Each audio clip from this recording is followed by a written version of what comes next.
হতদরিদ্রের মাথায় ছাদ নেই, কিন্তু তৃণমূল নেতার বাবার নাম রয়েছে আবাসের তালিকায়। তৃণমূল সভাপতির বাবার বাড়ি হচ্ছে একেবারে পাকা বাড়ি, কিন্তু তার নাম রয়েছে আবাসের তালিকায়। ধসে পড়েছে কাঁচা বাড়ির দেওয়াল, বারবার দরবার করেও পাকা ঘর মেলেনি, অথচ পাকা বাড়ি যার রয়েছে সেই তৃণমূল নেতার বাবার নাম আবাসের তালিকায়। অভিযোগ গোঘাটের বদনগঞ্জ ফুলুই 2 নম্বর পঞ্চায়েতের বাসিন্দাদের একাংশে। গরিব মানুষকে লুট করাই তৃণমূলের সংস্কৃতি, কটাক্ষ বিজেপির। যে সময় তালিকা তৈরি হয়েছিল তখন কাঁচা বাড়ি ছিল, তালিকায় নাম থাকলেও বাড়ি নেব না, দাবি তৃণমূলের ব্লক সভাপতি। মাটির বাড়ি ভেঙে গেছে দেখুন, হ্যাঁ, মানে যে কোনো মুহূর্তে চাপা হয়ে যাবে এমন অবস্থা। পিছন দিয়ে হেলে গেছে, সামনের দিকটাও পিছন দিয়ে হেলে গেছে, মানে ভয়েতে বাড়িতে থাকতে পারিনি, দৌড়ে থাকতে হয়। এই ঠান্ডা ঝড় বৃষ্টি তাতেও দৌড়ে থাকতে হয়। আমি বিডিও অফিসে জানিয়েছি, পঞ্চায়েতে জানিয়েছি, হ্যাঁ, তারপরে ইয়েতে ফোন করেছিলাম টোল ফ্রি নাম্বারে, ওখানেও ফোন করেছি, কিন্তু এখনও কোনো নাম আসেনি।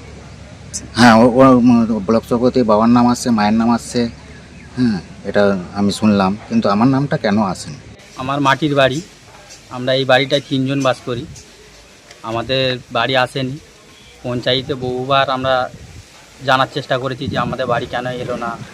হ্যাঁ, বলছে না পরে পরে তো হচ্ছে, সব হবে। কিন্তু আবার এদিকে দেখছি তৃণমূলের ব্লক সভাপতি সৌমেন দিগার, তার পাকার বাড়ি অলরেডি আছে, আবার ওর বাপেরও নাম এসছে।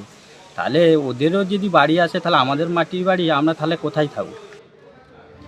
গোঘাটের বাসিন্দাদের একাংশ তারা অভিযোগ করছেন, আপনারা শুনলেন, একের পর এক আবেদন তারা করেছেন, কিন্তু না, পাকা বাড়ি মেলেনি, অথচ তৃণমূল সভাপতির বাবার নাম রয়েছে আবাসের তালিকায়, এমনটাই অভিযোগ তাদের।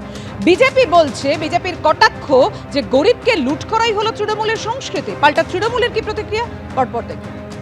যেটা ঘটনাটা গোঘাট 2 নম্বর ব্লক সভাপতির ক্ষেত্রে ঘটেছে, এটা তৃণমূলের একটা সংস্কৃতি। এর আগেও দেখেছেন যে আমফান ঝড়ে যখন যাদের বাড়ি পড়ে গেছে তাদের জন্য যখন কেন্দ্র থেকে টাকা এসেছিল, তো এদের এই আরামবাগেরই একটা প্রধান তার 35 জন আত্মীয়র জন্য এরকম টাকা বরাদ্দ করিয়ে নিয়েছিল। সেরকম এই আবাস যোজনার বাড়ি এসছে, ব্লক সভাপতি নিচ্ছে, তার বাবা নিচ্ছে পাকা বাড়ি থাকা সত্ত্বেও, আর গরিব মানুষরা যেই তিমির আছে সেই তিমিরই আছে।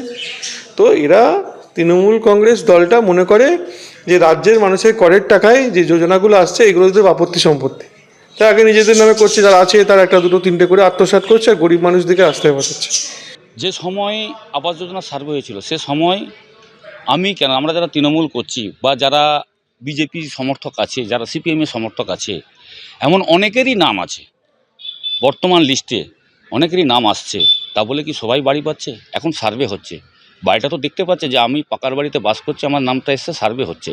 তা বলে কি আমি বাড়ি পাওয়ার যোগ্য? সার্ভে লিস্টে নিশ্চয়ই আমার পাকা বাড়ি আছে, এটাই টিক চিহ্ন পড়ছে। স্বাভাবিকভাবেই আমার মাটির বাড়ি থাকলে নিশ্চয়ই আমি বাড়িটা পেতাম।